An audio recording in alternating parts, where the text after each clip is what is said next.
Sporting heritage is at the heart of communities all across the world as people gather together to be part of history in the making each and every week of the year.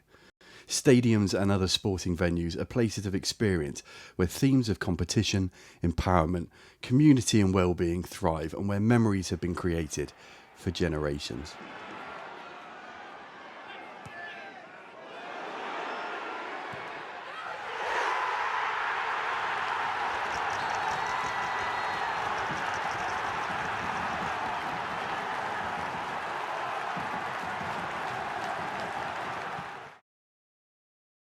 In this film, we take a brief look at the history of sporting heritage before exploring the work of the Exeter City Football Club Museum and Grecian Archive. Sporting heritage has been collected for centuries. Fascinating examples of sporting heritage can be found throughout the historic and archaeological record, with statuettes from ancient Greece and paintings from the Renaissance era, all depicting a very different yet relatable world.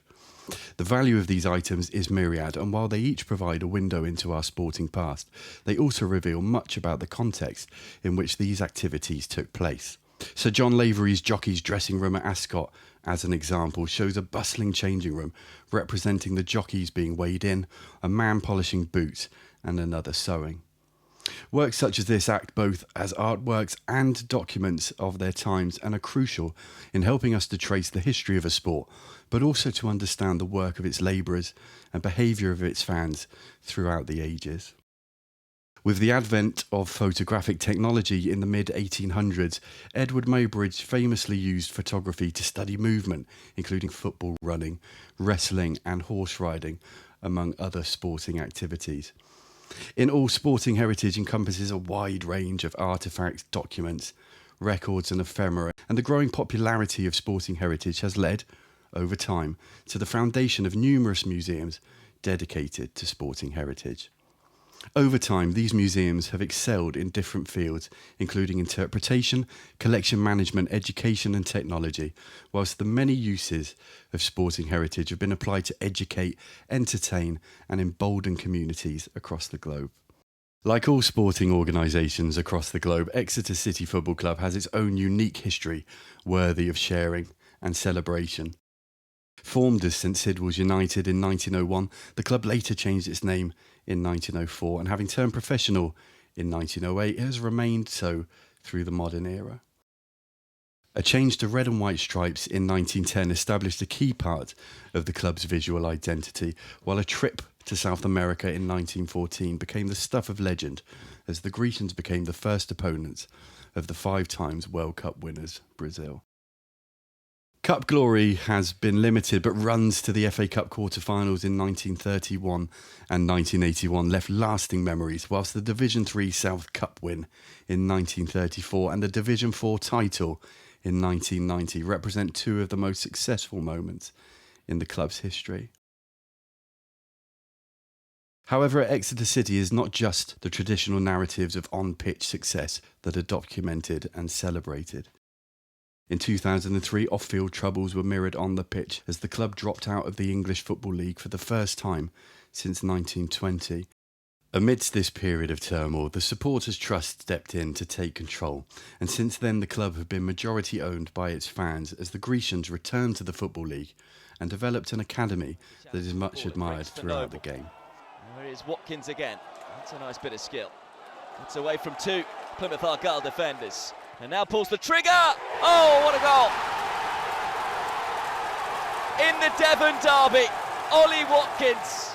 Today, Exeter City is one of the minority of clubs within football in the UK who are owned by their supporters, and it is within this context that the ECFC Museum emerged. In 2009, the Supporters Trust embarked on the first of 5 projects funded by the National Lottery Heritage Fund and produced the Grecian Voices exhibition and film featuring contributions from players, fans and staff alike. Then, in 2014, a subsequent project saw the club and trust celebrate the 100th anniversary of Exeter's remarkable tour of South America through the Have You Ever Played Brazil book, exhibition and community play. At this time, the partnership was established with the University of Exeter, which has led to 3 subsequent projects, each of which have sought to professionalise the club's heritage practice and has seen the museum transformed from a number of cupboards filled with sporting heritage ephemera into a football museum working towards museum accreditation. I suppose for me the starting point is to really assess where you are in your particular club, sport, whatever really. And I think that's what we did at Exeter. We kind of sat back and said, where are we now? And the honest truth was we were in a bit of a muddle. We collected all the things that we thought were of value and carried on collecting things that people had given to us or that we found in filing cabinets, underneath stairs, anywhere. We collected it all and put it away in a cupboard space. Not particularly arranged, but there were programmes, books, shirts, anything that was of value. We did the same with the training ground. We took anything that wasn't tied down, nailed down, and looked of value and looked of interest historically, we put in that cupboard. So I think kind of understanding what stage of that heritage journey you're at and then putting in place plans to organically improve the position. And for us that took us from, cupboards bulging with all sorts of unfiled documents and memorabilia to a beautiful digital archive and a fantastic museum. Unlike most museums, the origins of this part of the journey can be found online through the Grecian Archive, which was created in 2014 in partnership with the Digital Humanities team at the university. The archive, which today contains more than 10,000 items, tells the history of the club through a series of online collections and exhibits and is fundamental to the work of the museum in hosting images, film and audio files for documenting and engagement purposes. The Grecian Archive was our starting point. It was that eureka moment when we thought, we should just create an archive that everybody can access from wherever they are. And that was important to us because a lot of the fans of this club are scattered around the world. They're not just in Exeter, they're everywhere. And even other clubs are interested in what Exeter does. So the Grecian Archive was our first way of communicating to a whole wide range of communities. Since then, it's grown exponentially. It's been engaged with by all sorts of volunteers. And it's a fantastic resource that was so important during the pandemic and helped so many different people to stay engaged. I'm really, really proud of it. And every time I look at it, I think, I can't believe that we've actually achieved that. It's a wonderful resource, I think. As the archive became better known, fans and the wider community became increasingly involved, and this led to a number of new donations of priceless artefacts and memorabilia, such as a ball brought back from South America in 1914 by ECFC Hall of Fame player Dick Pym. Other unique items include a season ticket from the club's first season in the Football League in 1920 and a winner's medal from the 1934 Division 3 South Cup victory. The same year, a separate award by the Arts and Humanities Research Council made it possible to employ acclaimed football photographer and FIFA consultant Peter Robinson, who photographed various aspects of the stadium, including the fans, in 2017. The Heritage Fund Award then allowed us to produce an exhibition of Peter's high-quality images, showing the stadium from the perspective of fans, whilst also documenting the character and features of the stadium for future generations. To engage a wide range of communities, a number of heritage gathering and celebration events were run, which made it possible to collect more memories associated with the heritage and to support well-being workshops in the local community, such as the Beacon Centre's Meet and Remember group or the club's former players, whose gathering has now become a yearly celebration event. This is not just a stadium, this is not just a game or a set of matches and results. This is about the people who come here, their rituals, their well-being, their sense of community, or communities, because there are different communities here, and also all the social work that the City Community Trust does all over the city. And if you look historically at that, there's so much wealth again in all those stories. It's really important that they are brought out. Emerging from the previous work at the club and the digital space of the Grecian Archive came the foundations of the ECFC Museum. Launched in 2018, the museum works within the various spaces of Exeter City St James Park home to share and celebrate the history and heritage of the club. The stadium-wide approach to heritage at the park has seen the creation of more than a dozen exhibitions, including the Historic Timeline and Hall of Fame, each of which were produced to add to the matchday experience inside the club's stagecoach Adam Stansfield stand, whose name itself shows the importance to the club of remembering those who have made huge contributions to our history. So the stadium-wide approach is something that came to us following our first project, which had been focused on the hospitality area. And we realised that there were lots of people who accessed the stadium who couldn't see the work that was in the hospitality area. And then we started to think about what if we actually used the whole stadium to display the heritage, and really did that in a bespoke way. So different parts of the stadium function in different ways for different people. And so we were able to personalise, if you like, the heritage to the place. And I think that worked out really well. Fundamentally, while objects and displays are always at the heart of museum collections, it has been people who have been central to the ongoing work of collecting, preserving, celebrating, and sharing our stories. Volunteers of all ages have engaged to provide materials and information, and our incredible voluntary team has contributed to everything from cataloguing collections to providing oral histories and films that both help bring the collections to life, as well as to provide new narratives to the historic record through a process of co-curation.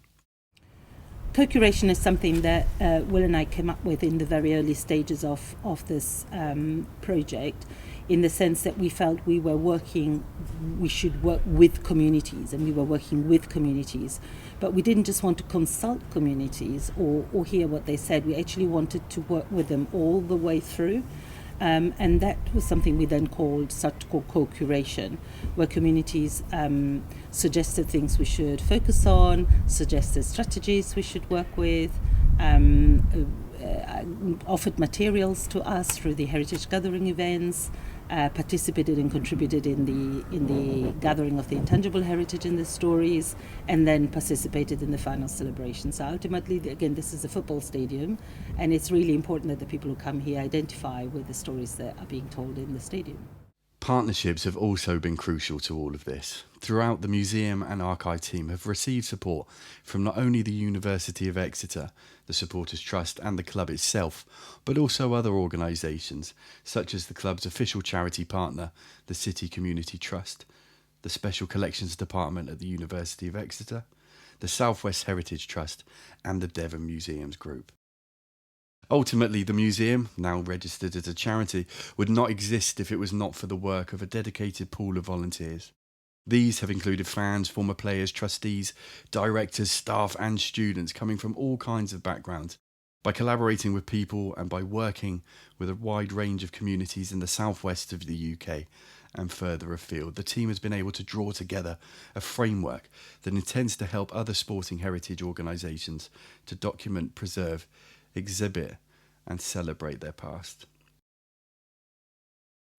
This framework serves not only to guide the museum team in achieving its mission, but is also designed to help those who may wish to head on a similar journey.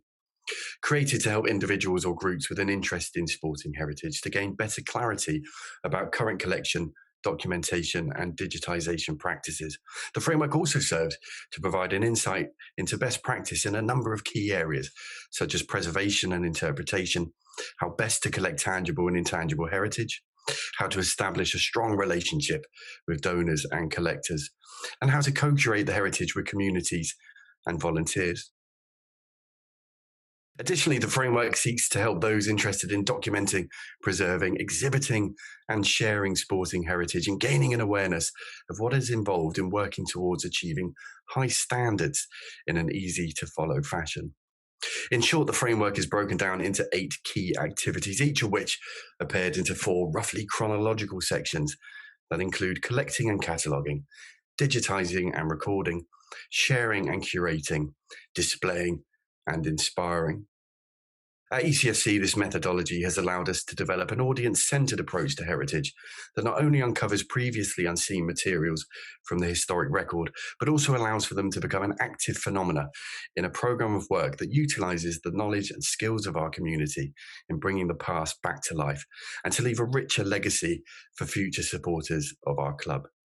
Full details of how to access the framework can be found at the end of this film, and our hope is that by adopting and following this document, other organisations and collectors of both tangible and intangible heritage will be able to achieve their ambitions and join the growing number of those who are working to celebrate our sporting heritage.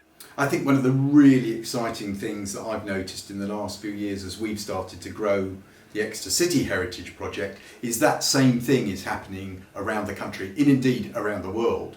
And so there are so many people going through exactly the same journey as us at their clubs. And I think it's really important that we exchange good practice, because I would say every club has probably come up with something unique to them that's a really good idea and worth sharing. And we ought to have those exchanges, and are having those exchanges. It's one of the really nice things that's starting to happen, is football historians getting together, and I think we're going to be all the richer in football in this country as a result of that.